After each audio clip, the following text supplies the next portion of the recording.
नमस्कार साथियों, स्वागत है आप सभी का एकलव्य पीसीएस में। और जैसा कि आप लोगों को पता ही है, हम प्रतिदिन 8 बजे लेकर के आते हैं जीएस और हिंदी का प्रैक्टिस सेट। और आज के इस प्रैक्टिस सेट में हम चर्चा करने वाले हैं जीएस की। और ये जो प्रैक्टिस सेट हैं ये सभी परीक्षाओं के लिए समान रूप से उपयोगी हैं, लेकिन मुख्य रूप से ये बनाए गए हैं लेखपाल और पुलिस भर्ती को ध्यान में रखते हुए। तो लेखपाल और पुलिस के जो भी अभ्यर्थी हैं उनके लिए बहुत उपयोगी कारगर सिद्ध होंगे, क्योंकि ये सारे के सारे प्रैक्टिस सेट वही हैं जो यूपी SSSC के द्वारा जो परीक्षाएं कराई गई हैं उसमें जो जीएस के सवाल पूछे गए हैं वही हैं सारे के सारे। और 100% अब जो पेपर होगा उनमें इससे सवाल रिपीट होंगे। तो बहुत ज़रूरी है कि आप इसे अंत तक देखिए। और जो भी लोग हमसे लाइव जुड़ते हैं उनका बहुत बहुत धन्यवाद, बहुत बहुत स्वागत है आप सभी का एक बार। तो चलिए बिना किसी देरी के शुरू करते हैं। यहाँ पर प्रश्न नंबर 1, हरदौल कथा विशेष रूप से एक लोकगीत है जो कि उत्तर प्रदेश और मध्य प्रदेश में फैला हुआ है। ये आपको बताना है कि ये कहाँ का लोकगीत है, ये सवाल पूछ रहा है। थोड़ा सवालों का स्तर अब बढ़ गया है। ऑप्शन देखिए, मिर्ज़ापुर, बुंदेलखंड, अवध या ब्रज। तो मैं आपको बता दूं कि इसका जो सही जवाब है विद्यार्थियों वो है बुंदेलखंड। ठीक है, इसको तो आपको नाम से ही समझ लेना चाहिए था। जब वह बात कर रहा है उत्तर प्रदेश और मध्य प्रदेश की, तो उत्तर प्रदेश का वो इलाका जो मध्य प्रदेश के साथ सीमा साझा करता है उसे हम बुंदेलखंड ही बोलते हैं, जिसमें झांसी है, ललितपुर है, महोबा है, ये सारे के सारे क्षेत्र आते हैं। चलिए बढ़ते अगले प्रश्न की ओर। प्रश्न नंबर 102 यहाँ पर पूछ रहा है, उत्तर प्रदेश और बिहार का बारिश के मौसम का एक लोकप्रिय जो है गीत कौन सा है? इसे हम लोकगीत के नाम से जानते हैं। तो ये कौन सा लोकगीत है जो बिहार और यूपी में बारिश के मौसम के दौरान गाया जाता है? ऑप्शन है झूला, विरहा, स्वांग या रसिया। बारिश के समय में यूपी और बिहार में कौन सा लोकप्रिय लोकगीत गाया जाता है? तो इसका सही जवाब है विद्यार्थियों झूला। हमारे यहाँ यूपी में और जिस क्षेत्र में हम लोग रहते हैं ये ब्रज क्षेत्र है, यहाँ पर लोग गाना भी गाते हैं कि झूला तो पड़ गया अमुआ की डाल पर, है ना, झूला तो पड़ गए हो अमुआ की डाल पर। इस तरीके से गाना भी यहाँ पर गाया जाता है। तो झूला जो है एक प्रसिद्ध लोकगीत है हमारी संस्कृति का। चलिए बढ़ते अगले प्रश्न की ओर। अगला प्रश्न है 2017-18 के अनुसार दालों का वैश्विक उत्पादन में भारत का स्थान। देखिए वैसे तो ये 2017-18 का पूछ रहा है, लेकिन अगर हम इसे 2020 भी कर लें तो कोई समस्या यहाँ आएगी नहीं। ठीक है, 2020-21 भी अगर हम कर लें तो कोई समस्या नहीं आएगी। आप आज के हिसाब से इसका जवाब मुझे दे सकते हैं, क्योंकि जवाब बिल्कुल सेम है, कोई दिक्कत वाली बात नहीं है। ऑप्शन है पहला, दूसरा, तीसरा, चौथा। दालों के उत्पादन में भारत का स्थान आपको बताना है 2020-21 के डेटा के अनुसार। इसे आप भूल जाइए 17-18 को। तो मैं आपको बता दूं कि इसका जो सही जवाब है विद्यार्थियों वो होगा पहला। दालों के उत्पादन में भारत का पहला स्थान है, ध्यान रखिएगा। दालों के उत्पादन में भारत का पहला स्थान है। भारत सबसे ज़्यादा दाल उत्पादित भी करता है और सबसे ज़्यादा दाल कंज्यूम भी करता है, यानी सबसे ज़्यादा दाल हम उगाते भी हैं और सबसे ज़्यादा दाल जो है हम उसका सेवन भी करते हैं। और इतना ज़्यादा दाल का सेवन कर लेते हैं कि हमें दाल अमेरिका जैसे देशों से खरीदनी भी पड़ती है, क्योंकि दाल बहुत ज़रूरी है। हम सब लोग तो यही कहते हैं कि भैया कोई पूछे क्या चल रहा है ज़िंदगी में, तो लोग क्या कहते हैं, दाल रोटी चल रही है। तो दाल तो बहुत ही ज़्यादा ज़रूरी है। चलिए बढ़ते अगले प्रश्न की ओर। अगला प्रश्न है, किस क्रांति से भारत विश्व का सबसे बड़ा दुग्ध उत्पादक देश बन गया है? यानी दूध उत्पादन से जुड़ी हुई कौन सी क्रांति है ये आपको बताना है, सीधी बात है ये। ठीक है, तो बहुत ही आसान है इसका जवाब। ऑप्शन है हरित क्रांति, श्वेत क्रांति, लाल क्रांति या नीली क्रांति। बड़ी आसानी से आप इसका जवाब मुझे दे सकते हैं। दूध उत्पादन से जो जुड़ी हुई क्रांति है विद्यार्थियों वो है श्वेत क्रांति, जिसे हम बोलते हैं श्वेत क्रांति। ठीक है, श्वेत क्रांति का संबंध किससे है? दूध उत्पादन से है, दुग्ध उत्पादन से है। और आप लोग मुझे कमेंट के माध्यम से बताइए कि भारत में श्वेत क्रांति के जनक किसको कहा जाता है, कौन है श्वेत क्रांति के जनक? चलिए बढ़ते अगले प्रश्न की ओर। वर्ष 2019 में चाय की किस कंपनी ने भारत में अब तक की सबसे महंगी चाय की पेशकश की? तो वैसे तो ये 2019 का सवाल है, अब तो खैर पेपर में नहीं आएगा, लेकिन चलो देख लेते हैं। अच्छा सवाल है थोड़ा सा, तो मैं आपको बता देता हूँ। फिलहाल ये जो कंपनी थी ये थी टी बॉक्स, और टी बॉक्स कंपनी की जो सबसे महंगी चाय थी वो थी मनोहारी गोल्ड। ध्यान रखना, इसका मैं नाम लिख देता हूँ यहाँ पर, मनोहारी गोल्ड। मनोहारी गोल्ड ये चाय का ब्रांड था और इसकी कीमत थी 50,000 रुपये प्रति किलो। 50,000 रुपये प्रति केजी इसकी कीमत थी मनोहारी गोल्ड। तो चाय के शौकीन तो खैर भारत में बहुत लोग हैं। आगे है जुलाई 2019 में यूनाइटेड किंगडम के पीएम कौन है? तो ये देखो ये अभी भी वही हैं, तो इस वजह से इसको हम देख लेते हैं, क्योंकि 2019 में थे वही आज हैं, 2021 के अंत में भी यही चल रहे हैं और 2022 में भी यही होंगे तो फिर देख लेते हैं कौन है। तो 2022 में भी यही रहने वाले हैं। तो यूनाइटेड किंगडम के जो अभी पीएम हैं वो हैं बोरिस जॉनसन, ठीक है, ऑप्शन सी। चलिए बढ़ते अगले प्रश्न की ओर। टूर डी फ्रांस 2019 का विजेता, ये तो बिल्कुल करंट का सवाल है, अब किसी भी हालत में रिपीट नहीं हो सकता, तो इसे हम छोड़ देते हैं, कोई आवश्यकता नहीं है इसकी। ये भी करंट का सवाल है 2019 का, ये भी रिपीट नहीं होगा, अब आएगा तो 2022 का आएगा, तो ये नहीं आएगा, इसे हम छोड़ देते हैं। आगे देखें, 2019 के अनुसार भारत की किस शहर की जनसंख्या सबसे ज़्यादा है, तो ये भी फिलहाल 19 का है, लेकिन डेटा कुछ खास चेंज नहीं हुआ है, तो इसको हम देख सकते हैं फिलहाल। इसे आप अगर 2022 के हिसाब से भी कर लो तो कुछ चेंज नहीं आएगा, ठीक है। तो हम इसे कर लेते हैं 2022 के अनुसार, 2021-2022 के अनुसार बताइए किस शहर की जनसंख्या सबसे अधिक है इन चारों में, कोलकाता, मुंबई, बेंगलुरु या लखनऊ। तो देखिए फिलहाल इसका जो सही जवाब होगा ये होगा मुंबई, ठीक है। मुंबई की आबादी बहुत ही ज़्यादा है, ठीक है, सबसे ज़्यादा आबादी मुंबई की है इन चारों शहरों में। आगे बढ़ते हैं, अगला सवाल है 110, जीएसटी को कितने घटकों में विभाजित किया गया है। बहुत ही इंपॉर्टेंट है जीएसटी। आप लोग मुझे कमेंट के माध्यम से बताइए कि जीएसटी को किस संविधान संशोधन के अंतर्गत भारतीय संविधान में शामिल किया गया। जीएसटी से संबंधित तो कौन सा संविधान संशोधन है, बहुत ही इंपॉर्टेंट सवाल है, आप लोग इसका जवाब मुझे कमेंट में दीजिए। और फिलहाल सवाल है हमारे पास कि जीएसटी के कितने भाग हैं। ऑप्शन है 1, 2, 3, 4। तो देखो जीएसटी के कितने भाग हैं, इसका सही जवाब होगा 4 भाग हैं जीएसटी के। जीएसटी 5% की लगती है, कुछ वस्तुएं ऐसी हैं जिन पर 5% की लगती है, कुछ वस्तुएं ऐसी हैं जिन पर 12% की लगती है, कुछ वस्तुएं ऐसी हैं जिन पर 18% लगती है, और कुछ वस्तुएं ऐसी हैं जिन पर 28% लगती है। तो जीएसटी के हमारे यहाँ 4 भाग चलते हैं, 5, 12, 18, 28, इसको ध्यान रखना, ठीक है। अगर इसमें 5 भी ऑप्शन दे देता, मान लो आप जैसे 5 दे देता है इसमें, तो वो भी सही हो जाता, क्योंकि एक जो इसमें टैक्स स्लैब है वो 0% का भी रहता है। तो 5 तो ऑप्शन में है नहीं, 4 ही है, तो फिर हम जो है 4 ही सही मानेंगे। अगर 5 होता तो फिर 5 सही हो जाता, क्योंकि 0% भी एक स्लैब इसमें होता है 0%, लेकिन ऑप्शन के हिसाब से फिर हमें चलना पड़ेगा, तो फिर इसका सही जवाब 4 हो जाएगा। बढ़ते अगले प्रश्न की ओर। जन्म और मृत्यु का पंजीकरण किस वर्ष में लागू किया गया था। आपने देखा होगा जब लोग पैदा होते हैं तो बर्थ सर्टिफिकेट बनता है, जब लोग मर जाते हैं तो डेथ सर्टिफिकेट बनता है, तो उसको पूछ रहा है ये कब से इंडिया में लागू हुआ है, ये आपको बताना है। काफ़ी इंपॉर्टेंट सवाल है। ऑप्शन है 1964, 1969, 1972 या 1981। जन्म और मृत्यु का पंजीकरण अधिनियम किस वर्ष आया। तो मैं आपको बता दूं विद्यार्थियों, इसका सही जवाब है 1969, बिल्कुल सही जवाब है इसका। 1969 से जन्म और मृत्यु का पंजीकरण अनिवार्य कर दिया गया। अब कोई पैदा होता है तो बर्थ सर्टिफिकेट उससे मिलता है, और कोई मरता है तो उसका डेथ सर्टिफिकेट भी आपको बनवाना पड़ता है। इससे सरकार को पता चलता है कितने लोग पैदा हो रहे हैं, कितने लोग मर रहे हैं, उसी के हिसाब से नीतियों का निर्धारण किया जाता है। बढ़ते अगले प्रश्न की ओर। अगला प्रश्न है, कराधान कानून संशोधन अधिनियम 2017 ने किस उपकर को प्रतिस्थापित कर दिया है। यानी कराधान कानून संशोधन अधिनियम ने किस उपकर को प्रतिस्थापित कर दिया है। ऑप्शन है स्वच्छ हवा उपकर, पर्यावरण उपकर, जीएसटी उपकर या स्थिरता प्रतिपूर्ति उपकर। फिलहाल थोड़ा सा कॉम्प्लिकेटेड सवाल है, लेकिन इसका आंसर है जीएसटी, ठीक है, इसको देख लीजिए। फिलहाल उस समय में ये काफ़ी चर्चा में था, इस वजह से पूछा गया, अब इसके आने के चांस उतना नहीं है। चलिए बढ़ते अगले प्रश्न की ओर। 2019 के अनुसार भारत के किस राज्य की शहरी जनसंख्या सबसे अधिक है। तो इसमें भी फिर से वही हो जाएगा, 2020-21 में भी ये करीब करीब सेम ही है ना, या 2021-22 में भी सेम ही रहने वाली है, तो इतना कोई चेंज आएगा नहीं। ऑप्शन है तमिलनाडु, गुजरात, पश्चिम बंगाल, महाराष्ट्र। 113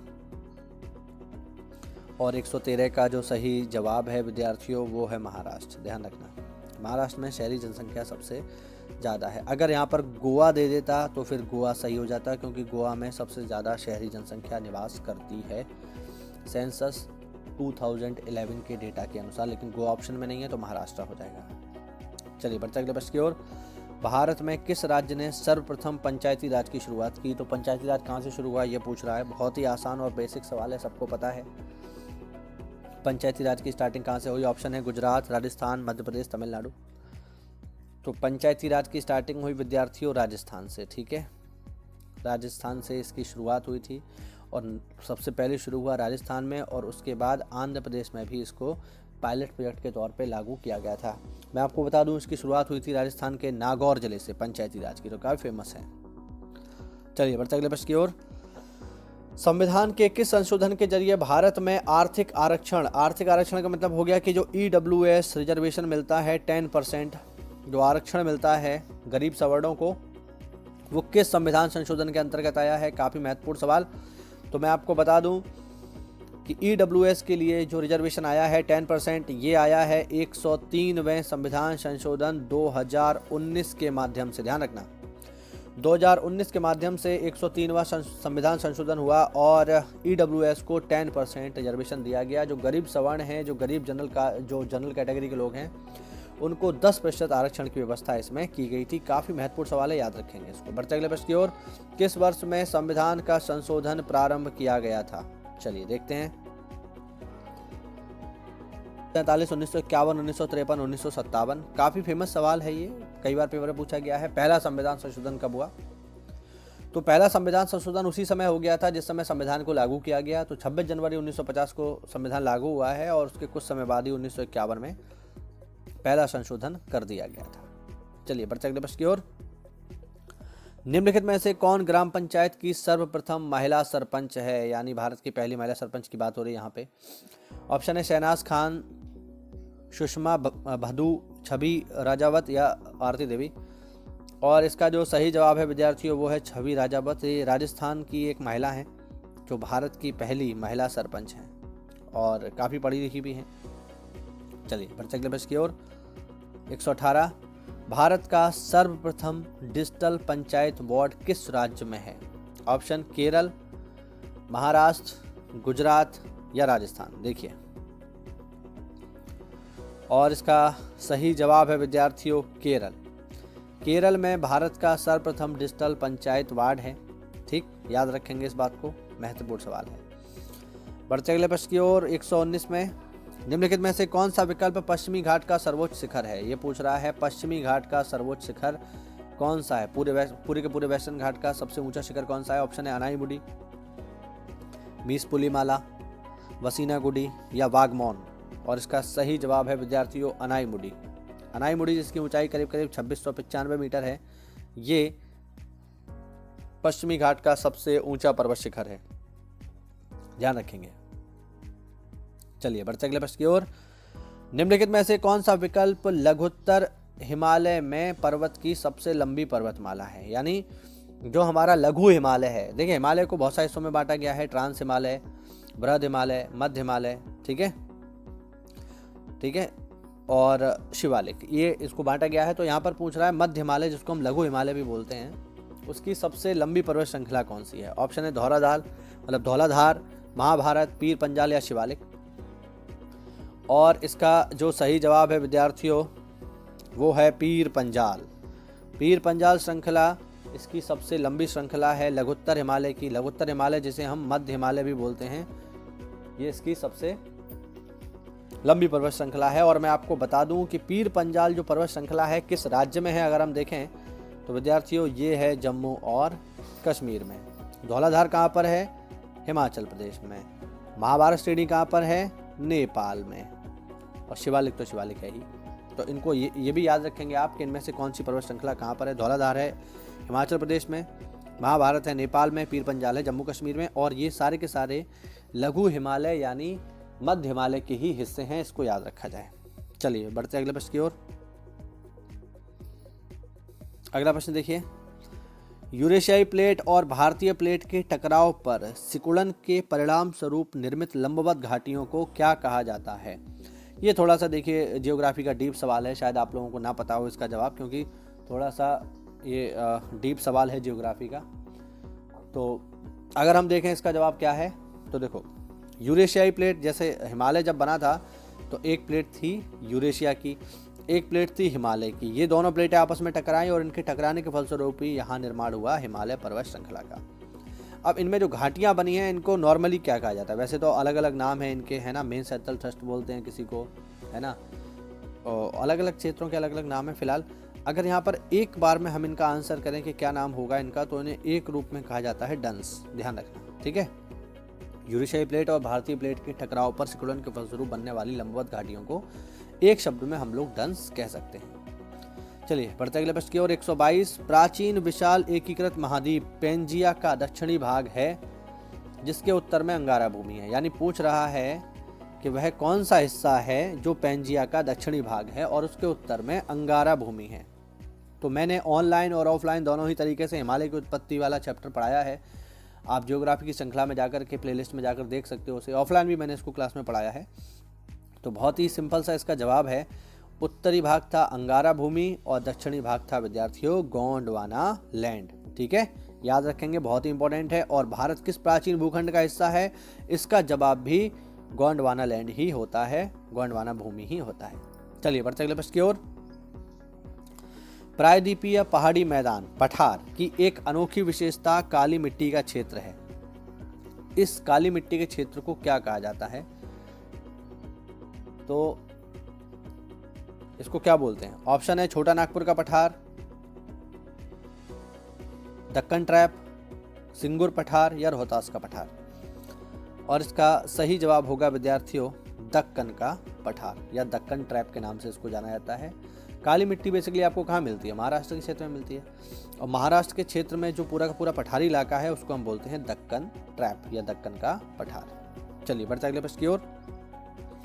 अगला सवाल है, चिल्का झील ओडिशा राज्य में स्थित भारत की सबसे बड़ी खारे पानी की झील है जो किस नदी के दक्षिण की ओर स्थित है? वो कौन सी नदी है जिसके दक्षिण में चिल्का झील है? ऑप्शन है बैतरणी, ब्राह्मणी, बुधबलंगा डेल्टा या महानदी डेल्टा। तो मैं आपको बता दूं कि जो चिल्का झील है ये महानदी डेल्टा के दक्षिण में अवस्थित है। बढ़ते अगले प्रश्न की ओर।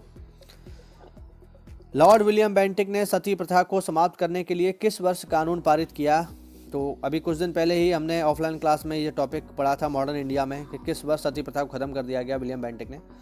ऑप्शन है 1819, 1825, 1829, 1832 और इसका सही जवाब होगा विद्यार्थियों 1829। बिल्कुल इसका सही जवाब है। 1829 में लॉर्ड विलियम बेंटिक और राजा राम मोहन राय के प्रयासों से सती प्रथा को बैन कर दिया गया। बढ़ते अगले प्रश्न की ओर। किस वर्ष में गुरु गोविंद सिंह ने बैसाखी दिवस को आनंदपुर साहिब में सिखों की सामान्य बैठक बुलाई और खालसा पंथ की नींव रखी? देखिए, अब ये जो सवाल जब यूपीएससी ने पूछा था, ठीक है, तो यूपीएससी ने जब इस सवाल को पूछा था तो इसमें सही ऑप्शन नहीं रखे थे। ठीक है, इसका जो सही जवाब है विद्यार्थियों वो है 1699। 13 अप्रैल 1699 को खालसा पंथ की स्थापना हुई। लेकिन आप ऑप्शन देखेंगे तो इसमें है ही नहीं कहीं भी, इसीलिए यूपीएससी ने इस सवाल को गलत पूछ लिया था। इसके सही जवाब इसमें थे ही नहीं, जवाब हमारे पास नहीं है ऑप्शन के अनुसार। वैसे इसका सही जवाब क्या है? 13 अप्रैल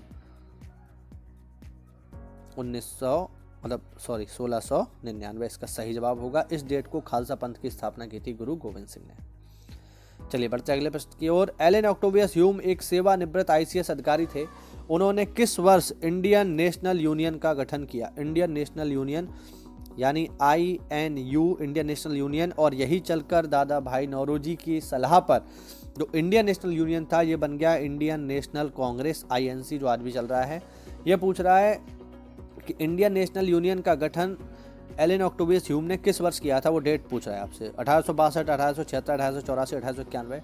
वैसे देखा जाए तो इसका जवाब 1885 है, दिसंबर 1885। लेकिन कोई नहीं, हम 1884 से भी काम चला सकते हैं। ठीक है, तो इसका सही जवाब 1884 हो जाएगा। चलिए बढ़ते अगले प्रश्न की ओर। अगला प्रश्न है, गुरुमुखी कागज स्वदेश सेवक नाम से प्रचलित था जिसमें सामाजिक सुधारों का समर्थन किया जाता था, साथ ही भारतीय सैनिकों से अंग्रेजों के विरुद्ध विद्रोह करने की मांग की जाती थी। ये न्यूज़पेपर किसके द्वारा प्रकाशित किया जाता था, ये पूछ रहा है। या चिल्ला जाना।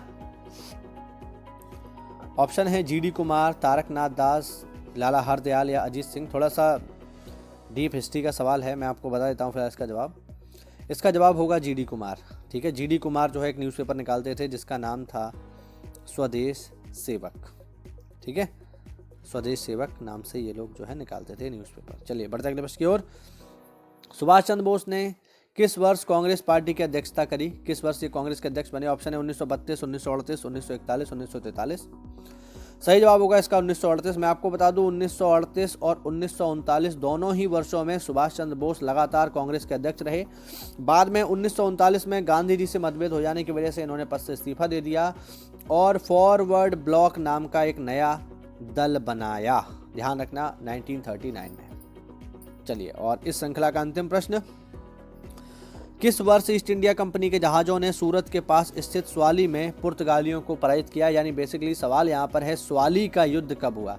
हमने ऑफलाइन क्लास में, ऑनलाइन क्लास में, दोनों ही जगह इसको बहुत अच्छे से डिस्कस किया था। जब हमने पढ़ा था अंग्रेजों का भारत आगमन, उस समय में पुर्तगाली और अंग्रेजों के संघर्ष हमने पढ़े थे, उसमें मैंने स्वाली का युद्ध आपको जरूर से बताया होगा। ऑप्शन देखिए 1609, 1610, 1612, 1618 और इसका सही जवाब है विद्यार्थियों 1612। 1612 के स्वाली के युद्ध में अंग्रेजों ने पुर्तगालियों को पराजित किया और इस तरीके से पुर्तगालियों की शक्ति भारत में समाप्त होती है, अंतिम रूप से पराजित कर दिया और पुर्तगाली केवल गोवा तक सिमट के रह गए।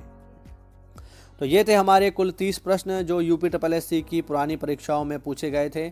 उम्मीद करता हूँ इसमें आपको कोई नई जानकारी मिली होगी। तो यदि ऐसा है तो वीडियो को लाइक करें, चैनल को सब्सक्राइब करें और अगर कोई डाउट हो तो कमेंट के माध्यम से पूछना ना भूलें। और प्रतिदिन 8 बजे हमारे यहाँ लाइव क्लास रहती है, तो उसे ज़रूर से ज्वाइन करें। यह आपकी सफलता में सहायक सिद्ध होगी, ऐसा मेरा विश्वास है। चलिए मिलते हैं अगली क्लास में, तब तक के लिए जय हिंद, जय भारत, वंदे मातरम।